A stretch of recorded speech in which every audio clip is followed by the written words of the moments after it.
biology, and you will hear about using drones and how to use drones to track honeybees in the wild to understand their routing behavior. And I guess these kind of findings are then not only interesting for animal behavior research people, but also for robotics people, because as you know, robotics are a lot of, there's a lot of bio-inspired research that drives robots and swarms and things like that.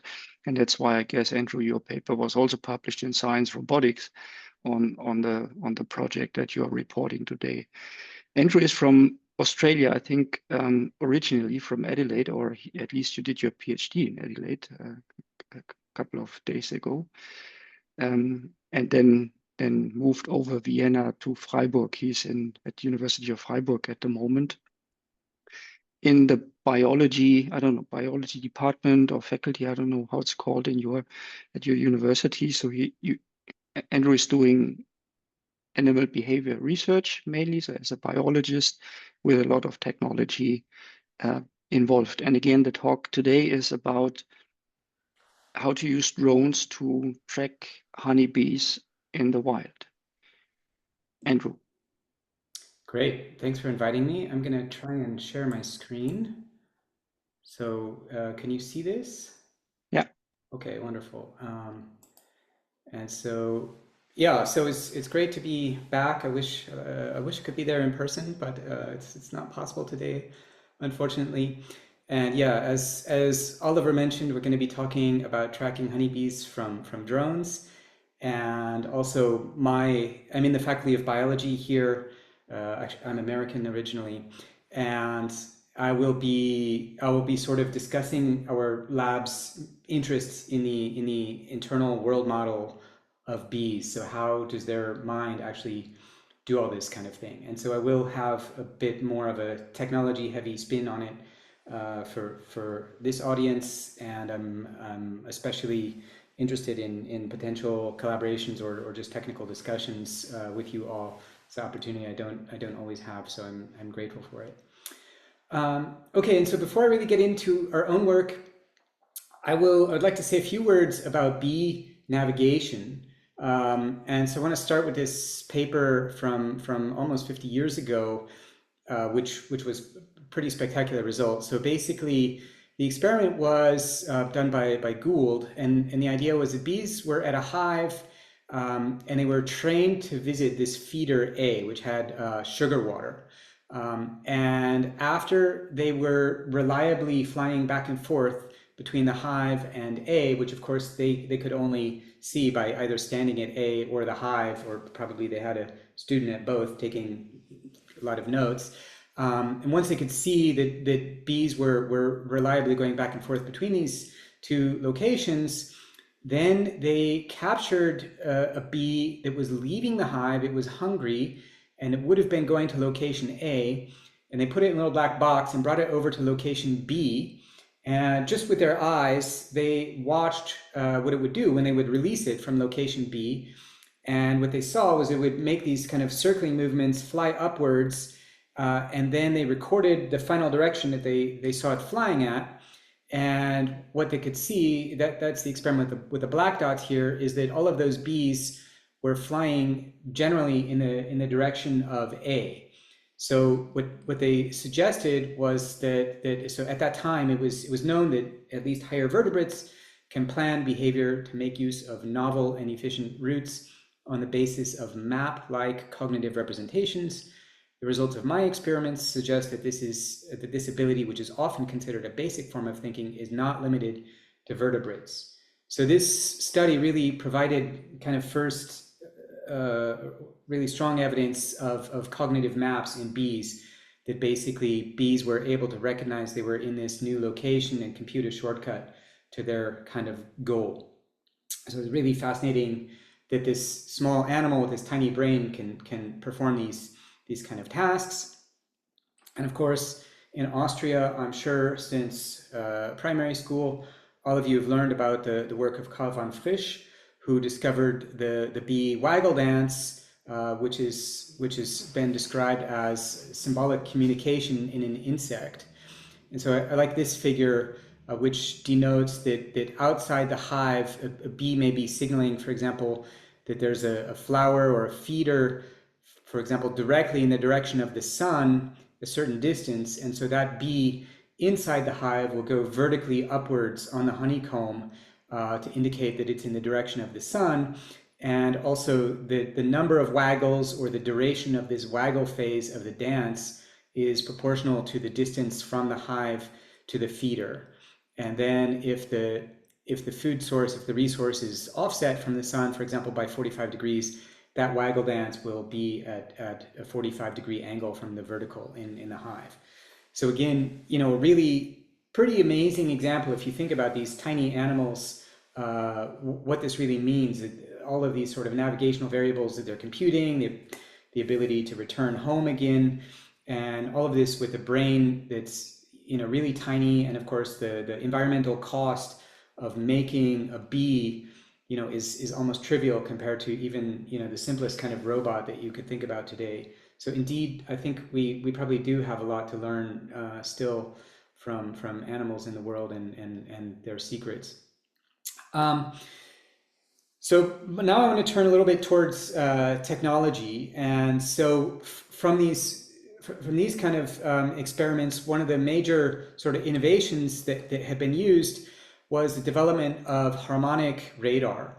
And so the idea is that a bee, in this case a bumblebee, but also a smaller honeybee, they could be a little wire with a little diode could be glued to them, and a narrow beam transmitting at a certain wavelength would be broadcast out, and then a receiving dish would pick up that signal, and in that way they could record the location, or one can record the location of a bee as it's flying around the landscape. And so this technology was used and is still being used in many really important kind of papers. But one of the things that a few things that really, I think, prevent that from really being like the sort of the perfect tracking technology is that this beam is sweeping only in a plane, so it's impossible, or at least very difficult, to learn the altitude of the animals with this technology, and that could be really important in terms of their navigation for various reasons. It has low temporal resolution, so there's only one return with every sweep of this radar dish, so every 3 seconds. And something else is that even though in this picture you see these hedgerows and these trees in the background, it won't work. The specific wavelength of radar that they use to do this will not work through vegetation. And so all of the experiments that have been done with this technology have really been forced to be on a very flat kind of planar surface without any kind of trees. And so in fact, one of the, so they were doing experiments in landscapes that look like this. And so in fact, one of the early results with this radar kind of system in bee navigation is pretty interesting here. So again, bees were trained to go back and forth from the hive to a feeder many times, and then they were taken, they took experienced bees, now this time after they were leaving the feeder, just at the moment they were leaving the feeder, and they were brought to various release locations. And now what you can see is that if the bee was leaving this feeder, of course it should go due west to the hive, and these bees were by and large going due west from the feeders. So this is actually pretty interesting. It seems to actually directly kind of contradict that model, or the results of Gould a few minutes ago. It's perhaps not a direct contradiction because Gould took bees from the hive rather than from the feeder. But I think perhaps more importantly, the landscape in this case is this almost barren, flat ecosystem with very, very little kind of visual features that would allow the bee to know its absolute position. So the idea that's emerged is that in this kind of landscape, bees make use of a strategy called path integration, which means they're measuring distances and directions as they fly along, and then if they're at the feeder and they want to go home, they can reverse this integrated path vector that they've accumulated and then go home. And if the experimenter has relocated them, they don't know that, and then they try and go home and go sort of the wrong way. So path integration is another sort of important ingredient that we think insects have in terms of their navigational toolbox. And I would say overall now there's a lot of interest in the field of animal navigation.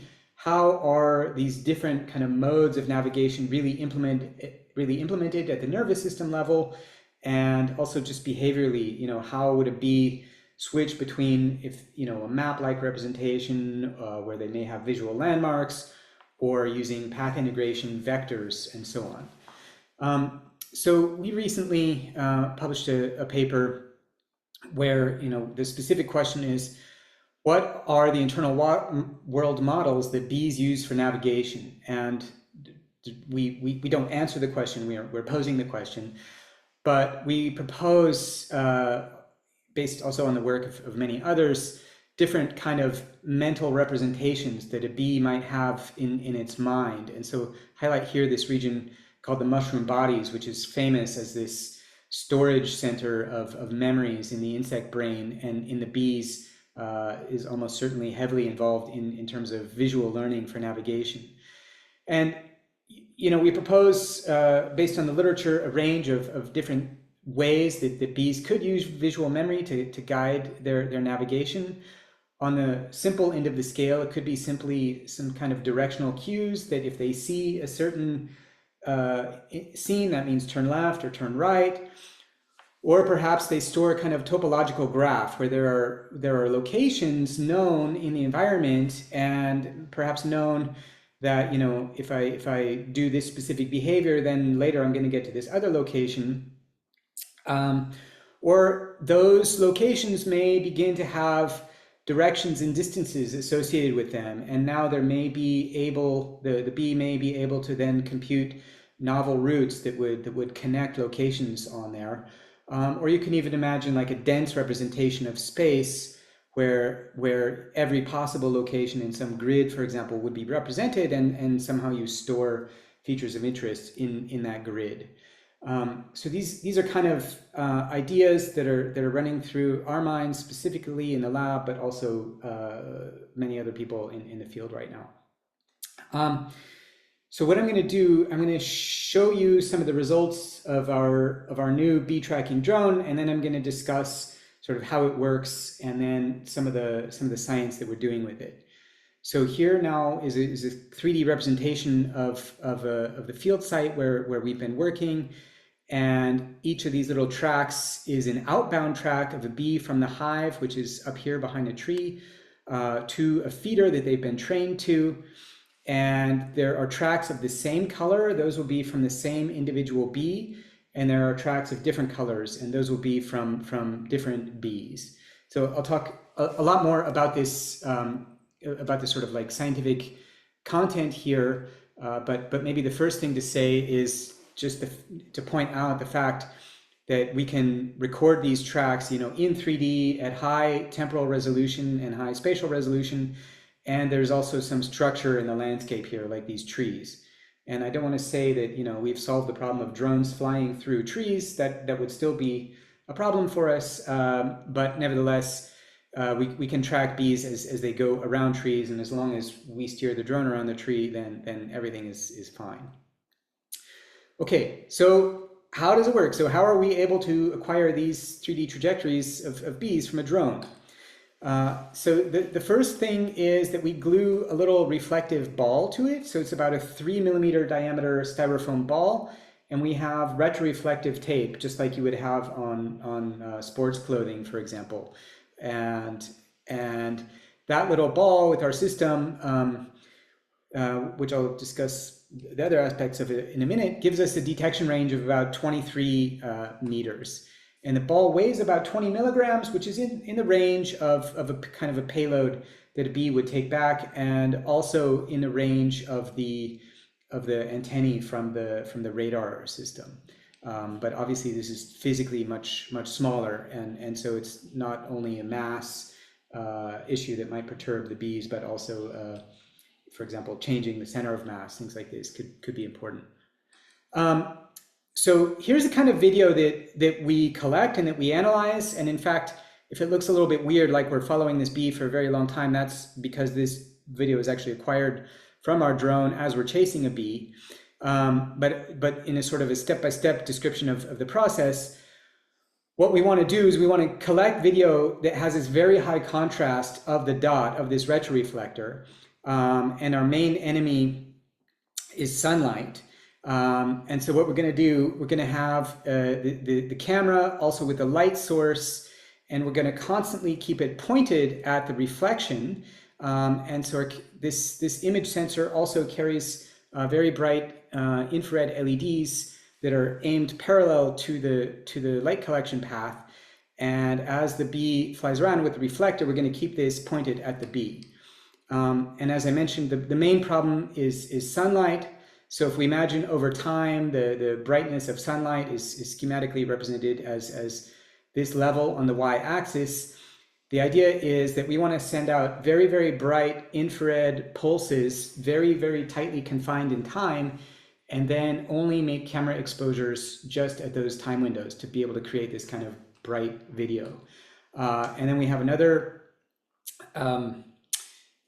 trick, which is spectral windowing. So we exclude most of the sunlight by only taking in onto our camera sensor a very narrow band of wavelengths. So with those two kind of tricks, we're able to collect this really high kind of signal noise ratio in the images. And then, so the image processing, we're not doing any kind of deep learning or anything. It's not much more than an argmax, just to return the location in the image plane of where that pixel is. So I'll talk about some more of the kind of details of then how we go from this position in the coordinate of the camera to 3D point, but just to sort of go to the big picture of the system. So here's the schematic I showed you before. So we have this closed loop system where, based on the image analysis, that we're steering a gimbal system on the bottom of the drone to maintain the bee as close as possible to the middle of the camera sensor.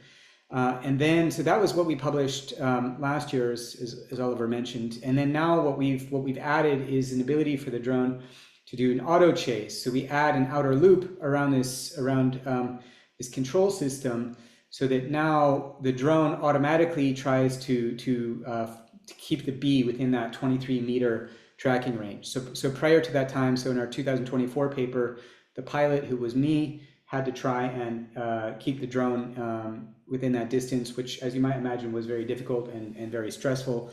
So I am very pleased with our new auto chase system. So altogether now we can get these 3D georeferenced positions, and I will show now a video of sort of the different cameras on board the drone during a kind of a tracking event. So the lock-on infrared camera is shown in the upper left corner, and in fact we have two of those, and they're slightly offset by a baseline, so we can do trigonometry, kind of stereopsis, and also calculate the distance from the drone to the bee. We have another camera which is also on the gimbal, and we don't use it for any kind of reconstruction, but just to give a sort of like a more normal kind of view of what this camera is looking at. And then we have a very wide angle lens on the drone. So this would be like the FPV, first person view of what the drone sees. And that gives you a sense of where the drone is in the environment. And then me as the pilot, even though we're in auto chase now, I'm still responsible for making sure that the drone doesn't crash into anything or fly where it's not supposed to, like over train lines, for example, is a specific issue that we have in this field site. Okay, so let me play the video. So we have, these were feeders where bees were feeding from, and there was a bee with a reflector on it. Now it starts flying.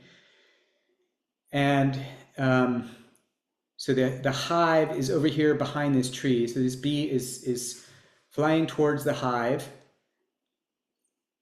And So it goes through this gap basically between the tree and this hedge on the other side, and then it shoots into the hive. So it's all kind of happens very quickly, but you know, there may be a frame. There should be a couple of frames where you can see the actual bee with the reflector in here.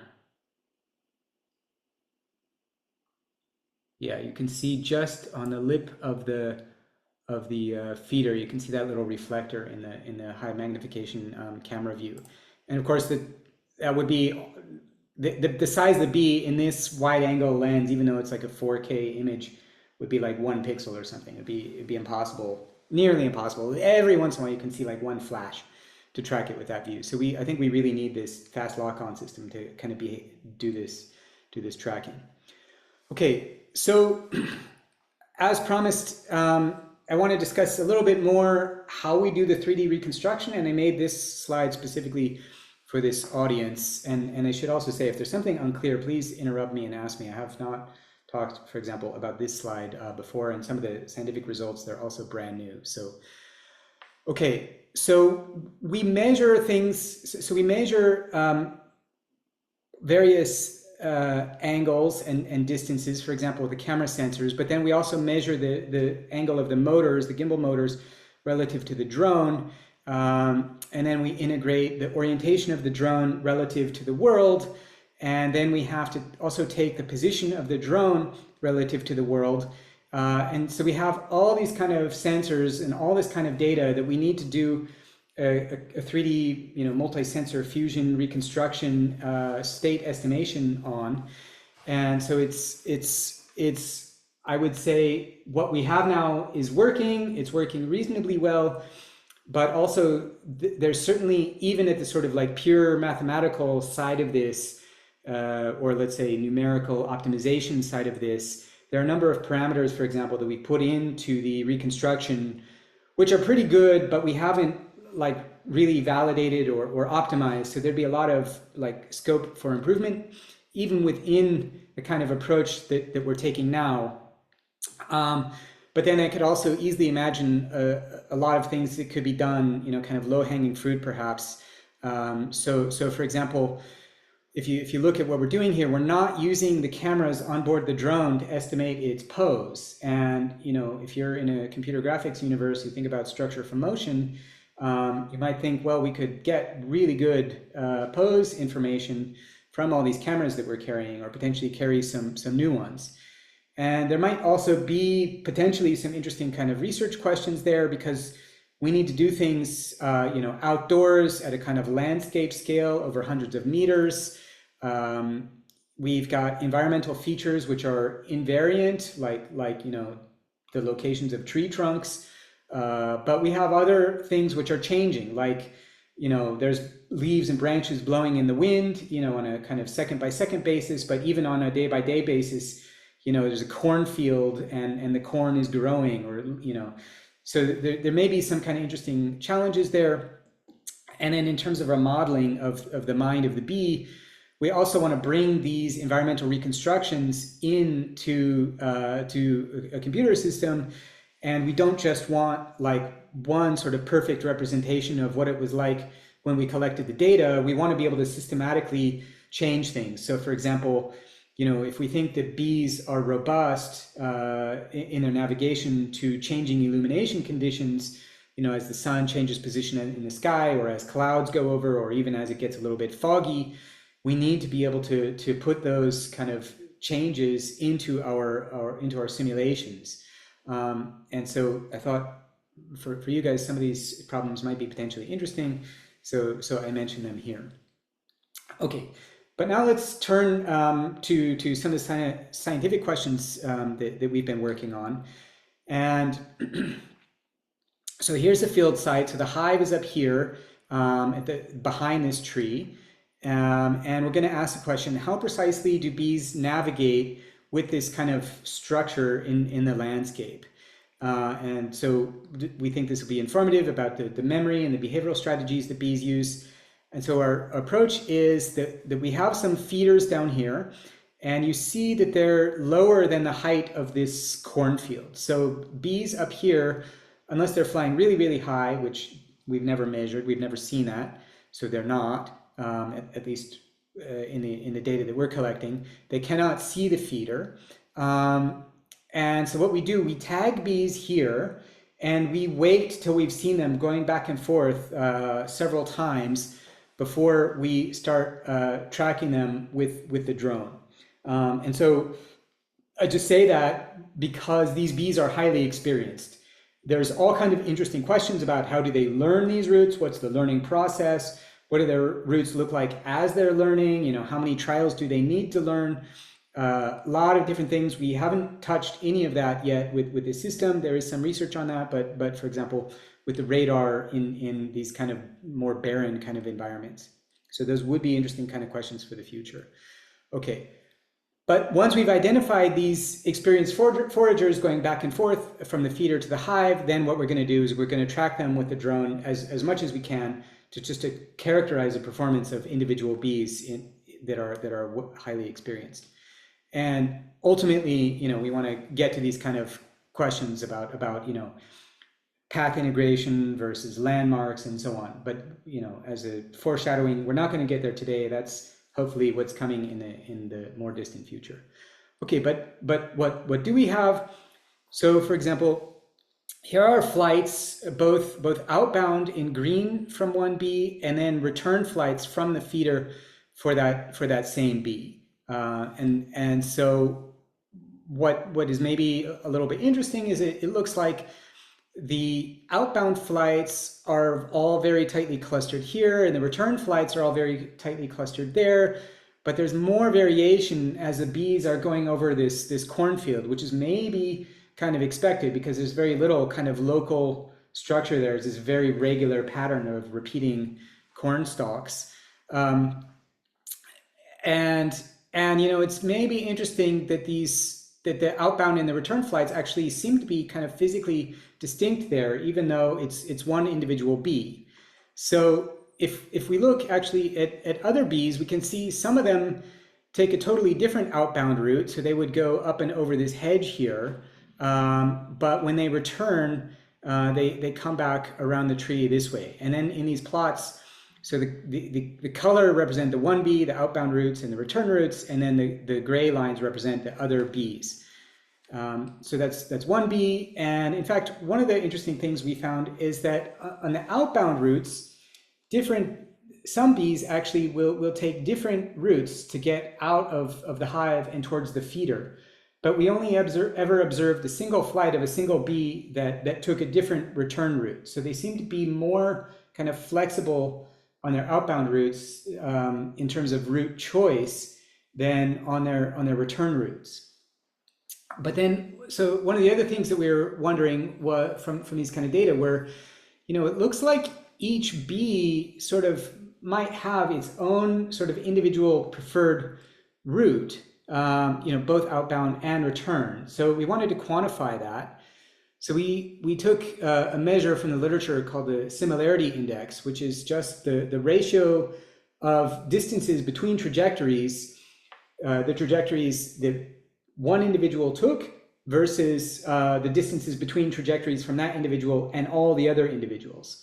So what that means, if one individual's trajectories were equally different from all of the trajectories of all the individuals, the similarity index would have a value of 1. Whereas that ratio would have a value less than 1 if the individual's own trajectories were more similar to each other than they were to trajectories from all the other bees.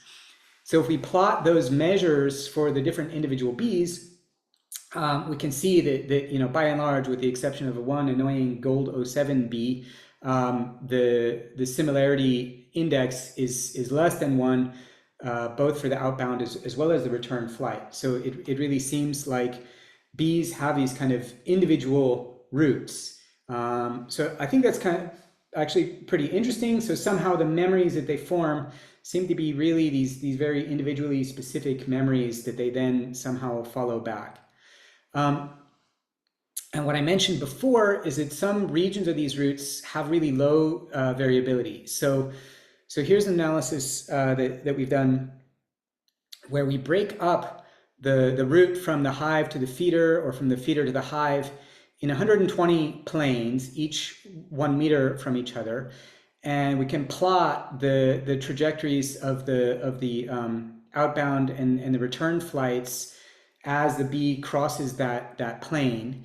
And you can see at that specific location, so this is the gap between the tree and the hedge right next to the hive, both in the outbound and in the return phases, this particular individual bee seems to have really low variability. And then, as I mentioned, as we go further along, the variability increases and stays high. So that's one individual bee.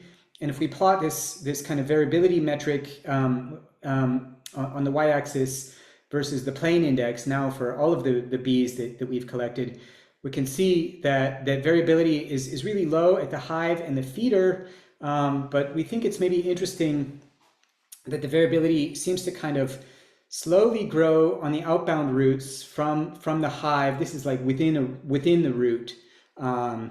So from the hive to the feeder, the variability is kind of slowly growing. Whereas when the bee is coming back from the feeder, it initially very rapidly grows and seems to kind of have this almost plateau high variability until it comes back towards this gap, and there the variability is decreasing again, and then the bee goes to the hive.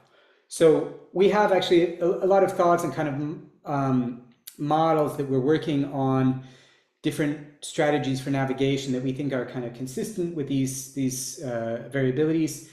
But I'm gonna save that for maybe the next time I come back and talk in Linz, because I think ultimately, right now in terms of these behavioral data, they're extremely interesting in terms of thinking about the internal models, but they're not going to be conclusive at this point.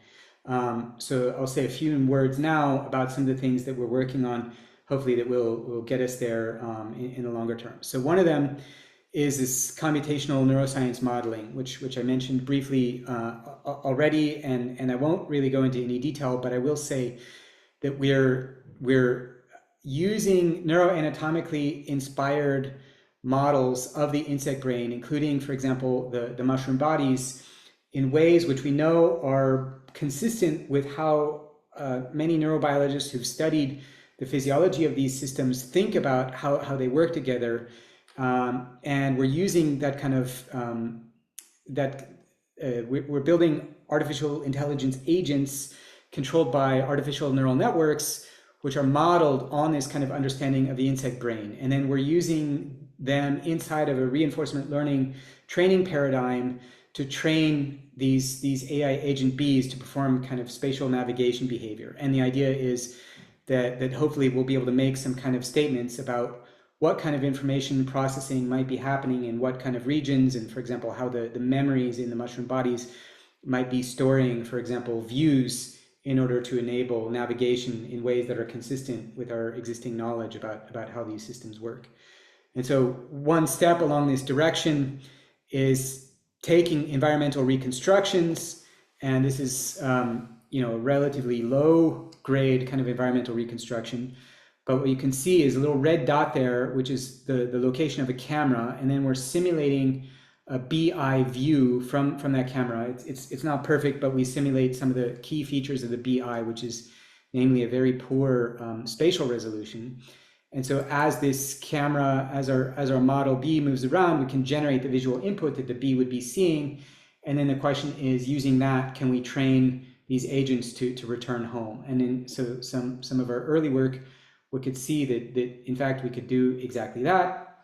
But I will also say this work remains still at a little bit of an early stage. So that would be something else I'd be happy to talk about, hopefully in a year or two. Okay. So a couple other future directions in terms of the technology. One is that this fast lock-on system, I showed you these kind of 3 millimeter diameter reflectors weighing 20 milligrams for bees, but there are a lot of small insects which are important. So Oliver mentioned briefly Drosophila, which was something I used to work on.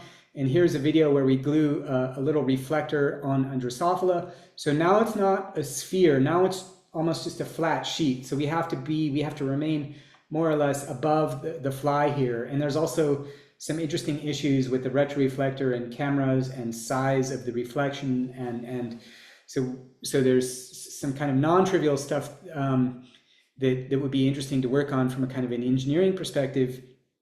But if we think about small insects, there are some really important ones. So one is bark beetles, which are well known for finishing off trees that are weakened in forests in Europe. So for example, like the Black Forest right out my window, trees that are weakened from climate change, they get attacked by these bark beetles, and thousands and thousands of trees die from these bark beetle infestations. But it's not really known what sensory cues the bark beetles are using to find the trees. So that would be an interesting thing to work on. And also mosquitoes, again, with climate change, are starting to pose like a really serious kind of health problem in Europe with diseases that we haven't had to worry about here before, now potentially becoming, or not potentially, becoming a daily kind of threat even here.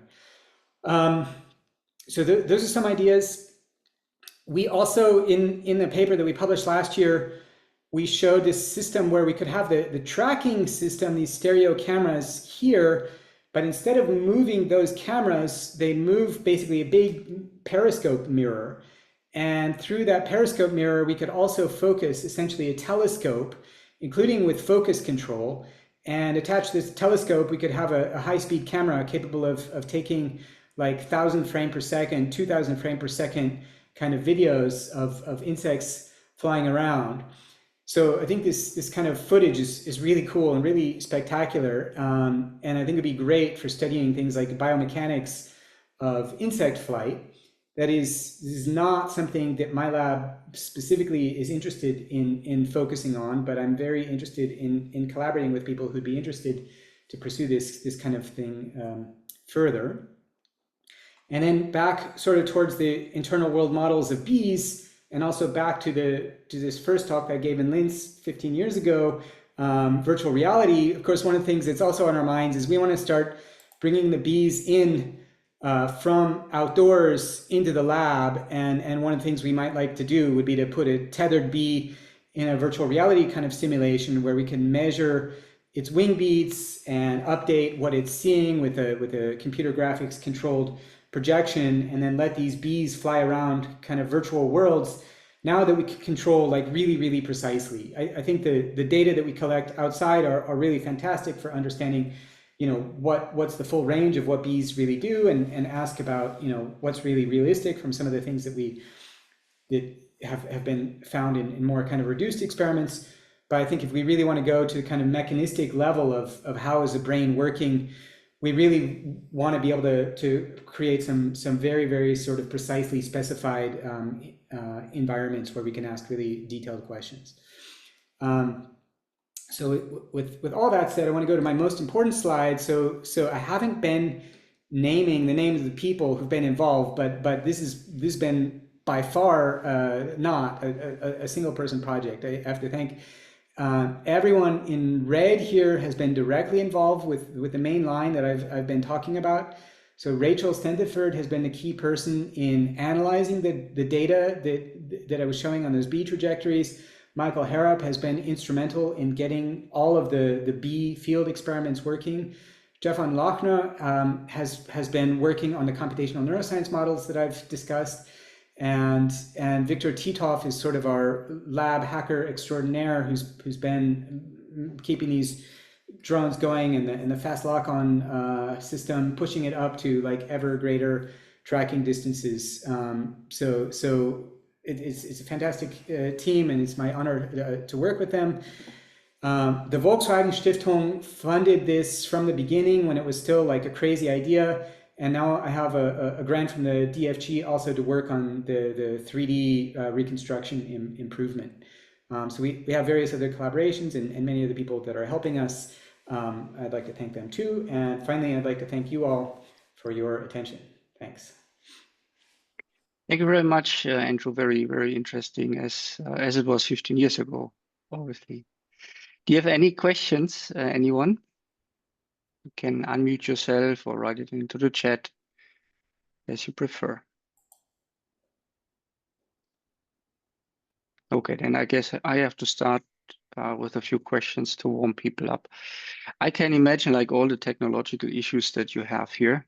We have similar problems.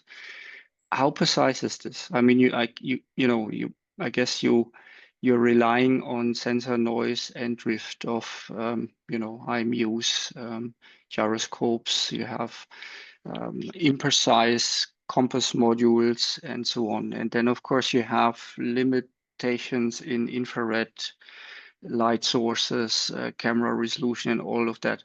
So if you put all of this together, how precise can you track? Yeah, so so that's like a key question. Thank you for asking that. I can only say right now that the best way that we can quantify that, so we can quantify that in a couple different ways. One way that we do every day when we go tracking is we have a stationary reflector and we do some dynamic maneuvers around it. I think probably our biggest problems, which you haven't even mentioned, have to do with the various delays where these sensor data come and get recorded. And it would be nice if they were all like exactly fixed delays, but if you have like different microcontrollers running at different clock speed than the PC where you're sort of recording everything, there may be even variable latencies. And it's a giant kind of like, even dealing with like the latency issue of all the different sensor data is difficult. So what I can say, so from the stationary targets, and we try and do like various dynamic maneuvers. So on good days we have that stationary target moving less than half a meter. So like the maximum excursion is less than half a meter. But on other days, and I can't tell you what's different between the days. It's more like 1 meter, 1.5 meters. Another way we can quantify this is we have a second drone. So I think I wrote in the text, but I didn't mention it, that we're using this thing called RTK, real-time kinematic, GNSS, which allegedly gives like 1 centimeter precision. And so we have another drone also with RTK GNSS receiver on it, and we can fly it on a prescribed trajectory, for example, also multiple times. And so the repetition within itself should also tell us how good its own estimate of position might be. And then we track that from our bee tracking drone because it's wearing a reflector as well. And so that's another way we can kind of try and quantify the precision of the 3D estimates. So we're doing all of those things. It's far from concluded yet. And so, for example, like this scientific work that we're talking about on the individual foraging routes, our approach that we're taking is that we're saying these are the trajectories in 3D as best as we can reconstruct them on this day. Please, check back in the future for improved reconstructions that we may get to even on the same data in the future. And I do, so yeah, so I do think, for example, talking to this audience specifically, the camera, the camera video and reconstructing the pose of the drone would be a way to get away from a lot of the, sort of IMU drift and potentially, GPS inaccuracies as well. Certainly like angularly, I can only imagine like, 1 pixel is a very, very, very small angle. So I think we might be able to do a really good job if we would use that data, but right now we are not. In my experience, we have similar problems with our drones. We need to estimate poses very, very precisely. It's usually not a problem of positioning. Like we also use RTK. It's usually not so much of an issue to have like a centimeter position. But what is a problem is all angular measurements, like the gimbal angle measurements, heading measurements. Because when you have like an offset of a few degrees over a distance of 20 meters or 30 meters, you make quite a big mistake and that's basically the limit. From a measurement point of view, it's more like the angular measurements that you make with drones that limit correct pose estimation. And with that, I guess in your case, you have a stereo system, is the limited baseline, which also gives you less position. And of course, your position depends on distance. Yeah? So if the target is further away from the drone, from the stereo camera, you get less position, I guess. So all of these kind of things. But you're saying it's like in the range of a few meters to half a meter, Something like roughly. that. Yeah. Yeah. Yeah, I mean, what you say, I totally agree with. And that's also why I think maybe using some of these cameras, because we have all these cameras, both on the gimbal as well as on the drone. And presumably we could get much better angular estimates from them than the other sensors we're currently using. And it's nothing that we've worked on, but it seems it should be easy, right? I mean, using, yeah, it's a good, it's a nice statement.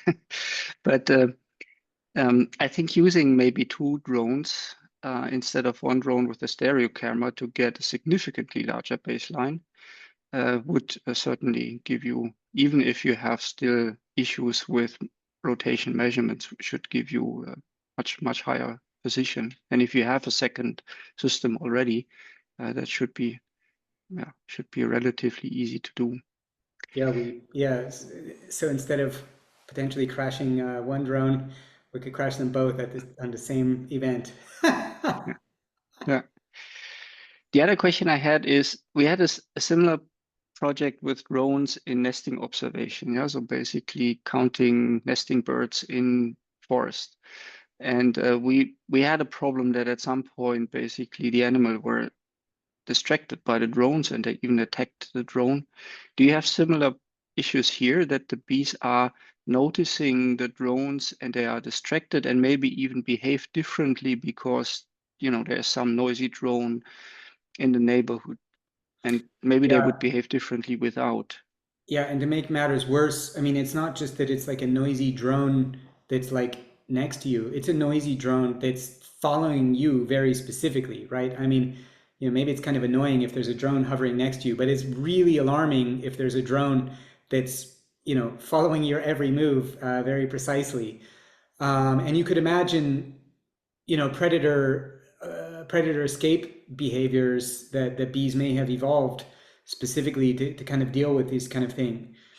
So my answer is that firstly, we haven't observed anything which would make us think that bees are having any kind of adverse reaction.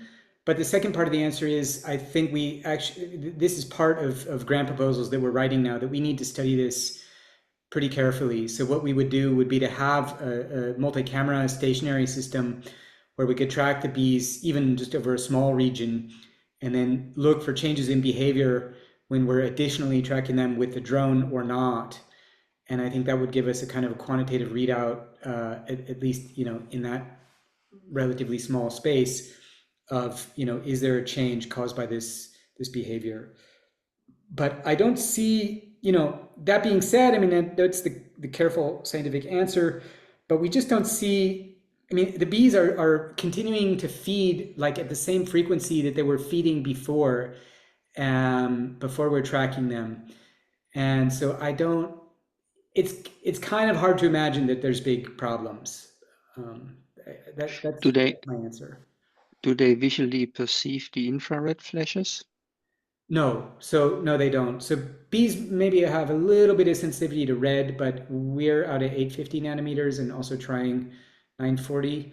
Oh, by the way, if any of you have a 1450 nanometer SWIR camera, shortwave infrared, I'd be very interested in trying that with this. But since they cost 10,000 euros each, it's a little bit of a high investment just to make one measurement. So please get in touch if you have such a camera. Bees don't see infrared, bottom line. Okay, there's a question in the chat.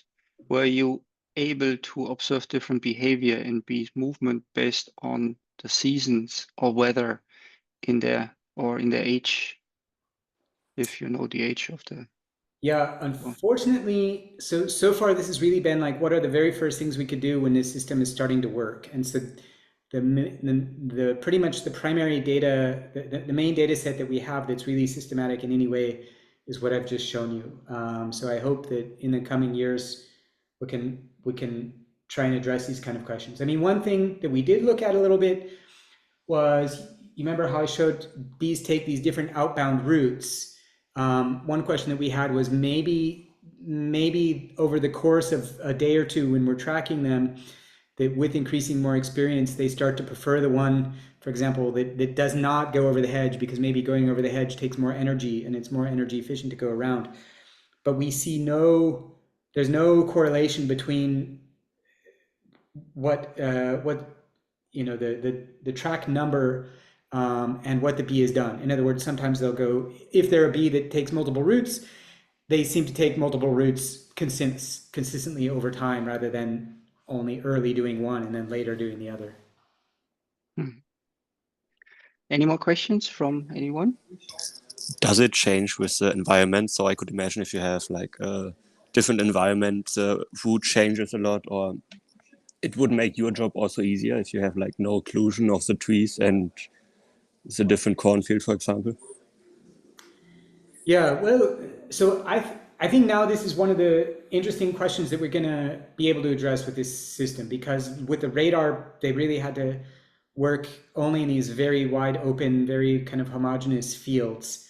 And now we can really look at these structures. And I think if you think about that one location where we identified this low variance between the tree and the hedge, you know, our landscape, you know, had more structure than what people could do with radar.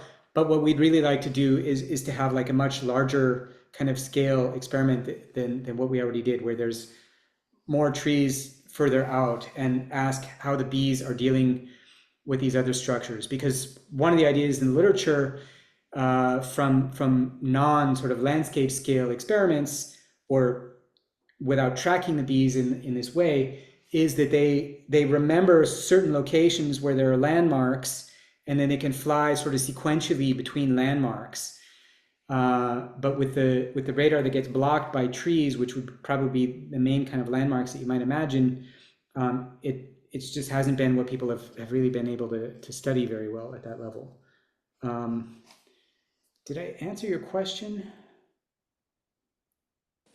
Yeah, also I think like if you change the environment, you make it way easier to track the bees, for example. Yeah. And maybe you don't even need drones, just a stationary camera. Oh yeah. So that I think it's a good idea. Absolutely. So that's correct. And also, I mean, another question would be, so something, there's an invasive Asian hornet, a yellow-legged hornet, it's called in English Vespa velutina, which is very, very annoying right now to beekeepers, because these hornets are attacking bees, and they can take out a beehive within like a day. So the way that people are fighting them is tracking them back to their nest and then destroying the nest. And we have been successful tracking these hornets with our drone, but so far we've just tried it for one afternoon. And if they're flying, they mainly make their nests in trees. So if they're flying like in through forest to get back to their nest, then we're going to have a problem. But if they're flying above the forest, we could also fly with a drone over the forest. So that's another issue, and remains to be solved. A lot of, yeah.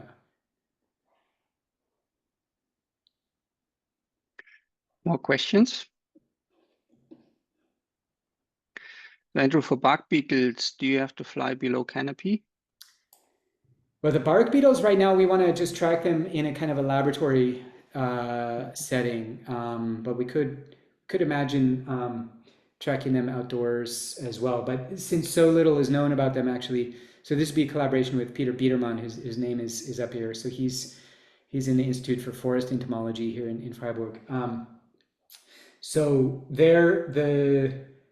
so little is known about the beetles' sort of behavioral reactions to potential odor cues or other cues that the trees might emit, that it's totally worthwhile right now just to track them even indoors with like a piece of the tree and see what they do.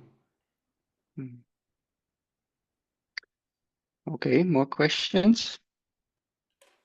So there was a question about how long your drones fly.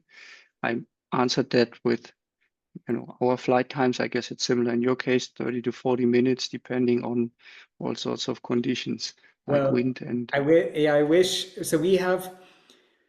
So we recently bought like bigger drones, hexacopters. The main payload is battery, and according to the manufacturer, well, without the payload, we should be able to get like 30 minutes of flight time, but we're getting about 10 minutes of flight time with those.